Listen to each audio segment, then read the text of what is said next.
Hi everyone, ఈరోజు అయితే మరొక మినీ లాగుతో నేనైతే మీ ముందుకు వచ్చానండి. ఈరోజు మా లంచ్లోకి అయితే మెంతికూర పప్పు అనమాట. ఇక్కడైతే నేను కందిపప్పును అయితే ఫ్రై చేసుకున్నానండి. ఫ్రై చేసుకుంటే ఏంటంటే పచ్చి వాసన అనేది ఉండదన్నమాట. నాకైతే చాలా ఇష్టం అండి మెంతికూర పప్పు. అయితే మామూలు పప్పు కంటే కూడా ఆకుకూర పప్పులు అయితే ఎక్కువ తింటాను అనమాట. ఈరోజు నిన్న ఏంటంటే ఒక షార్ట్ పెట్టాను కదా, దొంగ దొరికాడా లేదని.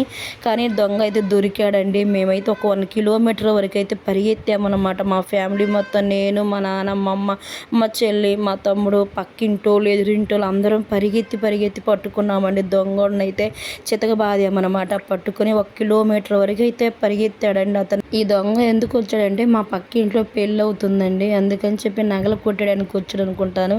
ఇంకా మేమైతే అప్పుడు మాకు బర్రెలు ఉన్నాయండి. బర్రెలు ఉన్నాయి కదా, గడ్డి ఉంటుంది కదండి, ఆ గడ్డి తీసుకొని పరిగెత్తాడనమాట. మా నాన్న అయితే మొత్తానికి మా నాన్నే పట్టుకున్నాడండి.